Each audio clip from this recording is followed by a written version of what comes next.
नमस्कार दोस्तों, हमारे इस YouTube चैनल में आप सभी का स्वागत है। तो आप लोग कैसे हैं दोस्तों?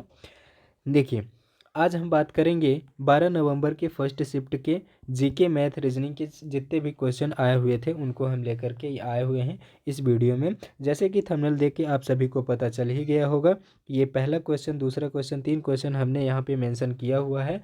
अगर जिन विद्यार्थियों का आज 12 नवंबर के फर्स्ट शिफ्ट में पेपर हुआ होगा, वो विद्यार्थी अगर इस वीडियो को देखते हैं तो वो कमेंट करके ज़रूर बताएं कि ये क्वेश्चन आए हुए थे, नहीं आए थे। ठीक है, ये क्वेश्चन हमने परीक्षा सेंटर से जाकर के विद्यार्थियों से एनालिसिस के माध्यम से पूछा हुआ है, और कुछ दोस्त ऐसे हैं जो जिन्होंने हमें व्हाट्सएप पे मैसेज किया हुआ था। तो चलिए ज़्यादा देर न करते हुए पहले क्वेश्चन की ओर ले चलते हैं। तो देखिए, पहला क्वेश्चन रहा आपका ये स्क्रीन पे।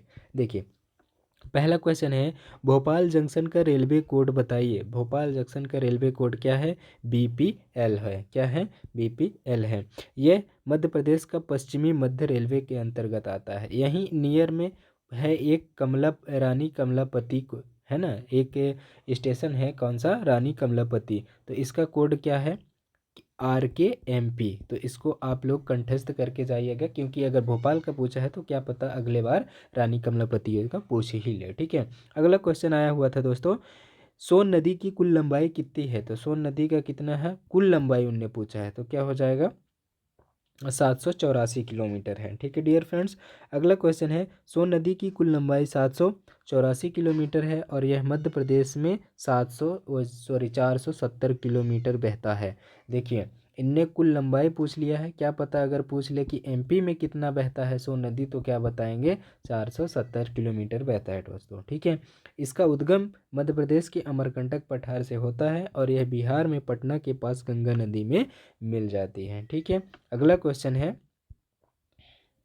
अगला क्वेश्चन है डियर फ्रेंड्स कि 1956 में मध्य प्रदेश का उच्च न्यायालय कहाँ बना था? तो इसका सही आंसर हो जाएगा जबलपुर में बना हुआ था। ठीक है, 1956 में मध्य प्रदेश का उच्च न्यायालय कहाँ बना था? जबलपुर में। देखिए, इसके बारे में जान लेते हैं कि 1956 में मध्य प्रदेश उच्च न्यायालय की स्थापना जबलपुर में हुई थी। उस समय यह राज्य पुनर्गठन अधिनियम 1956 के तहत जबलपुर में स्थापित किया गया था। ठीक है, जबलपुर में स्थापित किया था और नागपुर से स्थानांतरित किया गया था। पहले का क्या क्या हुआ करता था? मध्य प्रदेश का उच्च न्यायालय नागपुर हुआ करता था, लेकिन जब 1956 यानी कि मध्य प्रदेश जब बना था, तब इसको क्या बना दिया गया? जबलपुर को नागपुर से जबलपुर बना दिया गया। क्या? उच्च न्यायालय। ठीक है, इसके 2 खंडपीठ बनाए गए। कब बनाए गए? 1968 में। कौन कौन से हैं?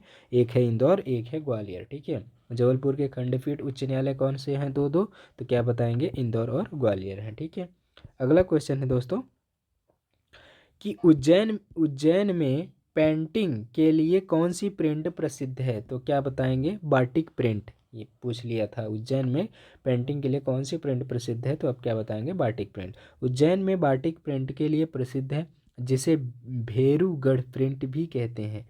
ठीक है, बाटिक प्रिंट का दूसरा नाम क्या है दोस्तों? भेरूगढ़ प्रिंट है। ठीक है, यह जो है प्रतिरोधी रंगाई और छपाई की एक प्राचीन कला है, जो उज्जैन के पास भेरूगढ़ गांव में क्षिप्रा नदी के तट पर विकसित हुई है। देखिए, भेरूगढ़ गांव में मिला था, इसलिए इसको भेरूगढ़ प्रिंट भी बोला जाता है। और कौन सी नदी में पाया गया है? तो क्या बोलेंगे? क्षिप्रा नदी पर पाया गया है। ठीक है डियर फ्रेंड्स, अगला क्वेश्चन है, अगला क्वेश्चन है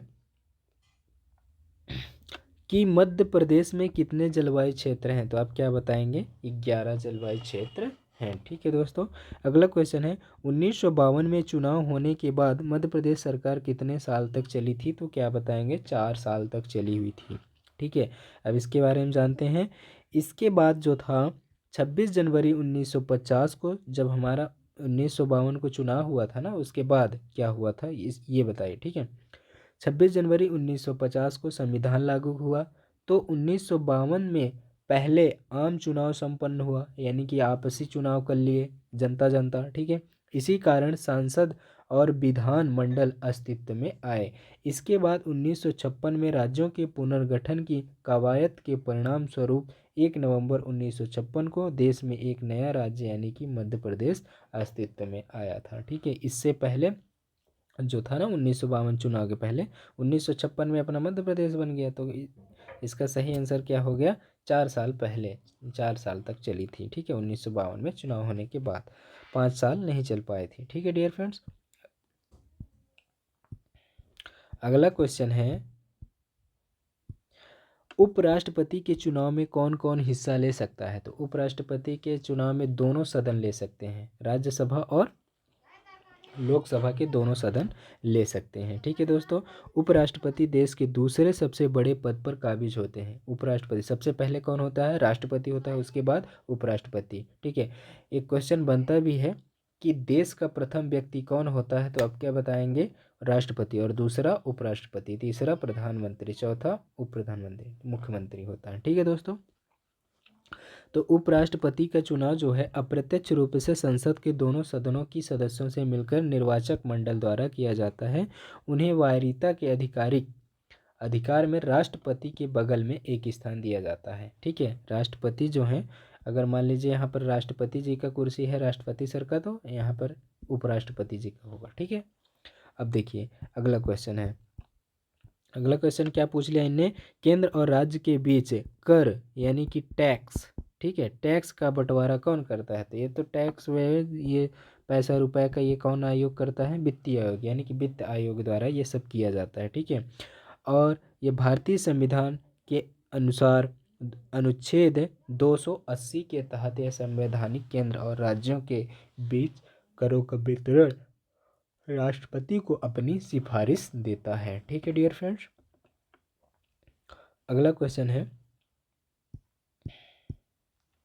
कि भारत का सबसे ऊंचा बांध कौन सा है? तो क्या बताएंगे, टिहरी बांध है। इसका ऊंचाई क्या है? तो क्या बताएंगे, 260.5 मीटर है। और ये जो टिहरी बांध है किस नदी पर पाई जाती है? तो क्या बताएंगे, भागीरथी नदी पर। कहाँ पाई जाती है? तो क्या बताएंगे, उत्तराखंड में पाई जाती है, ठीक है। और दूसरा जो है, दूसरा भारत का सबसे दूसरा जो है दूसरा बड़ा बांध वो कौन सा है? 225.555 मीटर का है। अब वो भी कौन सा है बांध? भाखड़ा नागल बांध। कौन सा है? भाखड़ा नागल बांध है, जो कि दूसरा है, ठीक है। अब देखिए अगला क्वेश्चन, झेलम नदी कहाँ कहाँ से होकर गुजरती है? ये ऐसा क्वेश्चन आया हुआ था, ठीक है डियर फ्रेंड्स। तो देखिए झेलम नदी भारत के जम्मू कश्मीर से निकलकर पाकिस्तान के आज़ाद कश्मीर और पंजाब प्रांत से होकर बहती है। कहाँ जो है, तो भारत के जम्मू और कश्मीर से निकलती है और निकल कर कहाँ जाती है? पाकिस्तान के आज़ाद कश्मीर और पंजाब प्रांत से होकर बहती है। यह भारत में बेरीनाग से निकलती है। कहाँ से? भारत में कहाँ से निकलती है? बेरीनाग से निकलती है, ठीक है, निकलती है। श्रीनगर और बुलर झील, कौन सा? बुलर झील, कौन सा झील? बुलर झील से गुजरती है। श्रीनगर और बुलर झील से गुजरती है। और फिर यह एक गहरी घाटी से होते हुए पाकिस्तान में प्रवेश करती है। यह पाकिस्तान के पंजाब प्रांत से गुजरती हुई अंत में चिनाब नदी में मिल जाती है। कौन सी नदी में दोस्तों? चिनाब नदी में मिल जाती है, ठीक है डियर फ्रेंड्स। अगला क्वेश्चन आया था गेम से संबंधित कि 2018 में एशियन गेम्स में भारत ने कितने स्वर्ण पदक जीते थे? तो आप क्या बताएंगे, 15 है। अब 2018 में जो जाकार्ता पालेमबांग है, जो कि कहाँ है? इंडोनेशिया में। भारत ने कुल 69 पदक जीते थे। कितने पदक जीते थे? 69 पदक जीते थे, जिसमें से 15 गोल्ड मेडल शामिल थे दोस्तों, ठीक है।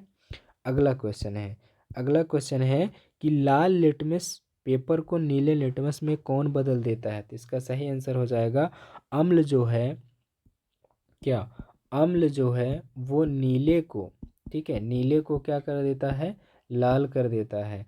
और क्षार जो है वो क्या करता है? लाल को नीला कर देता है, ठीक है डियर फ्रेंड्स।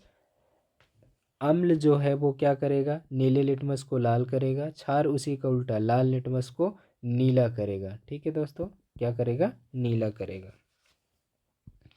अगला क्वेश्चन है कि एक नदी पर लोहे का पुल बना है, उस पर किस वस्तु का या किस धातु का लेपन किया जाए कि उसका संक्षारण ना हो, यानी कि उस पे जंग ना लगे, उसका कटाव ना हो? तो क्या करेंगे?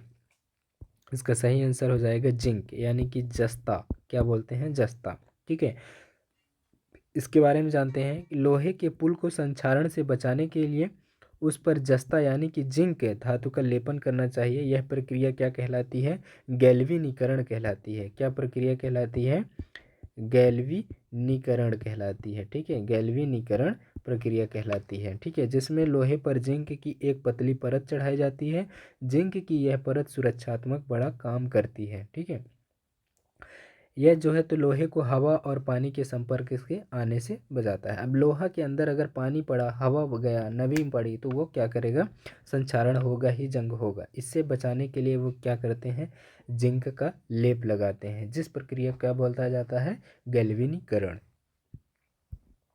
अगला क्वेश्चन है घरों में लगाए जाने वाला अर्थ फ्यूज तार किस रंग का होता है? तो ज़्यादातर कौन से रंग का उपयोग करते हैं? हरा। और लाल रंग का प्रयोग क्या करते जाते हैं?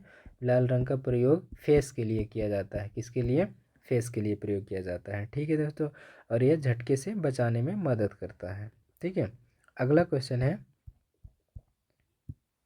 मनुष्य के बालों के विकास के लिए उत्तरदायी कौन होता है? तो इसका सही आंसर हो जाएगा पोषण, अनुवांशिक, दोनों होते हैं। पोषण भी और अनुवांशिक कारण भी होता है बालों के विकास के लिए। ठीक है, अब देखिए मनुष्य के बालों के विकास के लिए अनुवांशिक कारक और पोषण दोनों जिम्मेदार हैं, लेकिन यह दोनों ही एक दूसरे पर निर्भर करते हैं। अनुवांशिक बालों की बनावट, रंग और घनत्व जैसे गुण को निर्धारित करती है। ठीक है, जबकि पोषण बालों के स्वास्थ्य वृद्धि के लिए आवश्यक विटामिन, खनिज और प्रोटीन प्रदान करता है। तो यानी कि दोनों पोषण और आनुवंशिक कारण एक दूसरे पर क्या है? निर्भर है दोस्तों। ठीक है डियर फ्रेंड्स, अगर ये वीडियो अच्छी लगी हो तो लाइक, कमेंट, शेयर ज़रूर करें और उन विद्यार्थियों तक पहुंचाने का कोशिश करें जिन विद्यार्थियों का आगामी पेपर होने वाला है, ताकि उनको पता चल सके कि क्वेश्चन कहाँ से आता है और कितने कितने नंबर का आता है। ठीक है डियर फ्रेंड्स, तो थैंक यू, मिलते हैं अगली वीडियो में।